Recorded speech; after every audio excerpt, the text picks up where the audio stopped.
ಲಿಫ್ಟಲ್ಲಿ ಹೋಗ್ಬೋದಿತ್ತಲ್ವಾ? ನಮಗೆ ತುಂಬಾ ಟೈಮ್ ಇದೆ, ಆರಾಮಾಗಿ ಹೋಗೋಣ. ನಿಧಾನವಾಗಿ ರೆಸ್ಟ್ ತಗೊಂಡ್ ಮೇಲ್ ಹತ್ತಣ.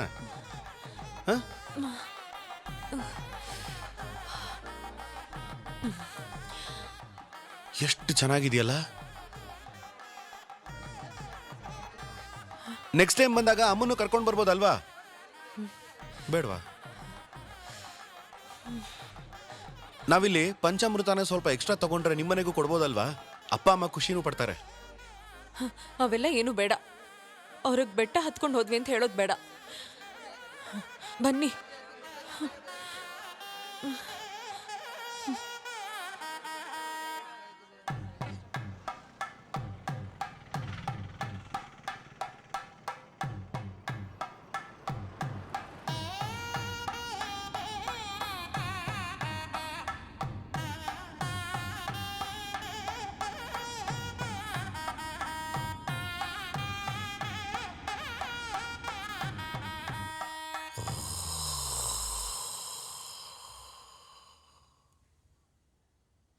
ಒಂದ್ ವಾರ ಎಷ್ಟು ಬೇಗ ಕಳ್ದೋಯ್ತು.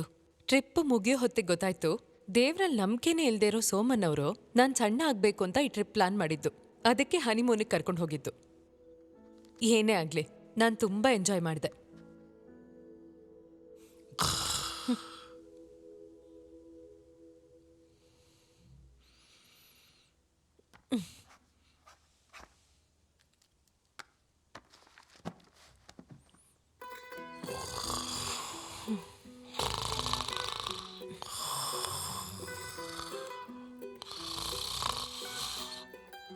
ಸಜ್ಜಿ, ನನ್ 1500 ಬಾತ್ಕೋಳಿನ ಹೋದ್ ಡಿಸೆಂಬರಲ್ಲಿ ಸಾಯಿಸ್ಬಿಟ್ರು. ಅದರಿಂದ ಒಂದು ನಯಾ ಪೈಸೆ ಕೂಡ ಗೌರ್ಮೆಂಟ್ ಇಂದ ಇದುವರೆಗೂ ಸಿಕ್ಕಿಲ್ಲ.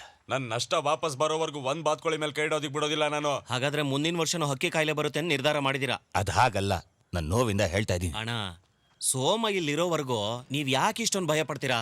ನಾನೊಂದ್ ಮಾತು ಹೇಳಿದ್ರೆ ಅವ್ನು ಖಂಡಿತ ಕೇಳ್ತಾನೆ. ನಮ್ಮ ಹುಡ್ಗ ಅವನು. ಸಜಿಣ, ನಾನು ಕಾಲ್ ಮಾಡಿ ಹೇಳಿದ್ನಲ್ಲ, ಅಲ್ಲಿ ಇನ್ನೂ ಸ್ಯಾಂಕ್ಷನ್ ಆಗಿಲ್ಲ. ಮತ್ತೆ ಯಾಕೆ ಬೇಡದೇ ಇರೋ ಸಮಸ್ಯೆಗಳೆಲ್ಲ ನಿಮಗೆ? ಬೇಡದೇ ಇರೋ ಸಮಸ್ಯೆನ ಅವತ್ ನೀವ್ ಹೇಳಿದಕ್ಕೆ ನಮ್ಮ ಹತ್ರ ಇರೋ ಎಲ್ಲ ಬಾತುಕೋಳಿನೂ ಆಚೆ ಹಾಕಿ ನಾವು ಸುಟ್ಟಾಕಿದ್ದು. ನೀನ್ ಸುಮ್ನಿರಣ. ನಾನು ಹೇಳಿದ್ನ ಸುಟ್ಟಾಕೋದಕ್ಕೆ, ನಾನು ಹೇಳಿದ್ನ ಸುಟ್ಟಾಕಕ್ಕೆ ಯಾವನ ಹೇಳ್ದ ಅಂತ ಅದನ್ನೆಲ್ಲ ತಗೊಂಬಂದು ಸುಟ್ಟಾಕಿದಿರಲ್ಲ, ಅದ್ರ ಶಾಪನೇ ನಿಮಗೆ ತಡ್ತಾ ಇರೋದು. ಮತ್ತೇನೇನಯ್ಯ, ಗೌರ್ಮೆಂಟ್ ಇಂದ ಆದೇಶ ಬಂದ್ಮೇಲೆ ನಾವೇನ್ ಮಾಡಕ್ಕಾಗುತ್ತೆ? ಸ್ಟ್ರೈಕ್ ಮಾಡಬೇಕು, ಅದಕ್ಕೆ ತಾನೇ ಸ್ಟ್ರೈಕ್ ಅಂತೆಲ್ಲ ಇರೋದು. ಇಲ್ಲಿ ನೋಡು ಸೋಮ, ವ್ಯವಸಾಯದಲ್ಲಿ ಸಿಗೋ ಸ್ವಲ್ಪ ದುಡ್ಡು ಇಟ್ಕೊಂಡು ಇವ್ರು ಏನ್ ಮಾಡಕ್ಕಾಗತ್ತೆ ಹೇಳು? ಹಾಗೆ ಮಾಡ್ತೀನಿ ಅಂದ್ರು ಯಾರು ಸಹಾಯ ಮಾಡ್ತಾರೆ? ಈ ಅಮೌಂಟು ಯಾವತ್ತೋ ಸ್ಯಾಂಕ್ಷನ್ ಆಗಿದೆ. ಜಿಲ್ಲಾ ಸೆಕ್ರೆಟರಿ ರಮೇಶ್ನ ನೋಡ್ ಬಂದೆ. ಹಾಗೆ ನಡೀದಕ್ಕೆ ಸಾಧ್ಯ ಇಲ್ವಲ್ಲ? ಇದ್ರ NOC ಕೊಡ್ದೇನೆ ನಿಮ್ ಹೆಡ್ ಆಫೀಸಲ್ಲಿ ಲಾಕ್ ಮಾಡಿಬಿಟ್ಟಿದ್ದಾರೆ. ಗೌರ್ಮೆಂಟ್ ಇಂದ ಆರ್ಡರ್ ಬಂದಿದ ತಕ್ಷಣ ಎಲ್ಲ ಕೊಟ್ಬಿಡಕ್ ಸಾಧ್ಯನಾ? ನಮಗೆ ಅಂತ ಕೆಲವೊಂದು ರೂಲ್ಸ್ ಇದೆ ಅಲ್ವಾ? ಏನ್ ರೂಲ್ ಸರ್ ಅದು? ಅವ್ರು ಇದೇ ರೀತಿ ಇದ್ರ ಹಿಂದೆ ಅಲ್ದಾಡ್ತಿದ್ರೆ ನಿಮಗೆ ಚೆನ್ನಾಗಿ ದುಡ್ಡು ಸಿಗುತ್ತೆ ಅಂತಾನಾ? ನೇರವಾಗಿ ಲಂಚಕ್ಕೋಸ್ಕರ ಅಂತ ಹೇಳ್ಬೇಕಷ್ಟೇ. ನೋಡು, ನೋಡ್ಕೊಂಡು ಮಾತಾಡು. ಇಷ್ಟೆಲ್ಲ ಆದ್ಮೇಲೆ ನನಗೆ ಮಾತಾಡದೆ ಸುಮ್ಮನಿರಕ್ಕಾಗಲ್ಲ ಸರ್. ನೀವು ಆದಷ್ಟು ಬೇಗ ಆ ಫಂಡನ್ನ ರಿಲೀಸ್ ಮಾಡಲಿಲ್ಲ ಅಂದ್ರೆ ನಾಳೆ ಆಫೀಸ್ ಮುಂದೆನೇ ಸ್ಟ್ರೈಕ್ ಮಾಡಬೇಕಾಗುತ್ತೆ ಸರ್. ಹೋದ್ ಸಲ ಮಾಡಿದ ಹಾಗೆ ಮರದ ಮೇಲೆ ಮನೆ ಕಟ್ಟಲ್ಲ, ಈ ಸಲ ಅಂತೂ ತುಂಬಾ ಕಷ್ಟ ಕೊಡ್ತೀನಿ ಸರ್. ಏನು ಹೆದರ್ಸ್ತಾ ಇದೆಯಾ? ಹೌದು ಸರ್, ನಿಮ್ ನಿರ್ಧಾರ ಏನು ಅಂತ ಹೇಳಿದ್ರೆ ನಾನು ನೇರವಾಗಿ ಹೋಗಿ ಮೀಡಿಯಾ ಅವ್ರ ಹತ್ರ ಮಾತಾಡ್ತೀನಿ. ಅಪ್ಪ ಸೋಮ, 2 ದಿವಸದಲ್ಲೆಲ್ಲ ಮುಗಿಸ್ಕೊಡ್ತೀನಿ, ಆಯ್ತಾ?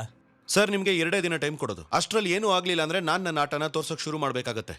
ಆಯ್ತಪ್ಪ, ಸರಿ ಸರಿ.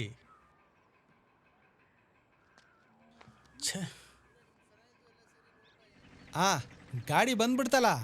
ಏಯ್, ಈ ಕಡೆ ಬರ್ಸೋದನ್ನ ನಾನು ಎಲ್ಲ ತೋರಿಸ್ತೀನಿ ನಿನ್ಗೆ ಏನು ಅಂತ. ಚೆನ್ನಾಗಿ ಬರ್ಸು ನೋಡೋಣ. 2 ಬಾಕ್ಸ್ ಹಾಕ್ಲಾ?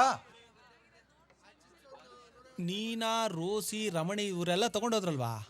ಇದನ್ನ ಯಾರಪ್ಪ ತಗೊಂಡೋಗ್ತಾರೆ? ಅಣ್ಣ, ಇವೆರಡು ಎಕ್ಸ್ಟ್ರಾ ಇದ್ರೆ ಅವೇನ್ ಕೊಳ್ತೋಗಲ್ಲ, ಆಯ್ತಾ? ಇನ್ನು ಈ ತಿಂಗಳಲ್ಲಿ ಯಾರಾದ್ರೂ ಅಂಗಡಿಗೆ ಬರೋರು ಇದ್ದಾರಾ? ಎಲ್ಲಾ ತಿಂಗಳು ಅವ್ನು ಬರ್ತಾನೆ ಇರ್ತಾನಲ್ವಾ, ಆ ಗಿರಾಕಿ ಅವ್ನು ಬಂದೇ ಇಲ್ಲ. ಯಾರು? ಸೋಮನ್ನ? ಅವನೇ. ಏ, 1 ಬಾಕ್ಸ್ ತಗೊಂಬರಪ್ಪ. ಒಂದೇ ಸಾಕಾ? ಸೋಮನ್ ಬಾಯ್ಲಿ. ಕಂಗ್ರಾಚುಲೇಷನ್ಸ್. ಯಾಕೆ ಅಂದ್ರೆ ನಿನ್ಗಿದ್ರಲ್ಲಿ ಜವಾಬ್ದಾರಿ ಇಲ್ವಾ? ಏನ್ರಿ ಹೇಳ್ತಾ ಇದ್ದೀರಾ? ನೀನ್ ತರೋ ಕೆಲಸದಲ್ಲಿ ಇದ್ದಾಗ ಪರಿ ಕುಟ್ಟಿ ಕೆಲಸ ಮುಗಿಸಿರ್ತಾನೆ. ನೀನ್ ಹೋಗು ಮನೆಗೆ. ಒಳ್ಳೆ ಫ್ರೆಶ್ ನಲ್ಲಿಕಾಯಮ್ಮ, 1-2 kg ಹಾಕ್ಲಾ?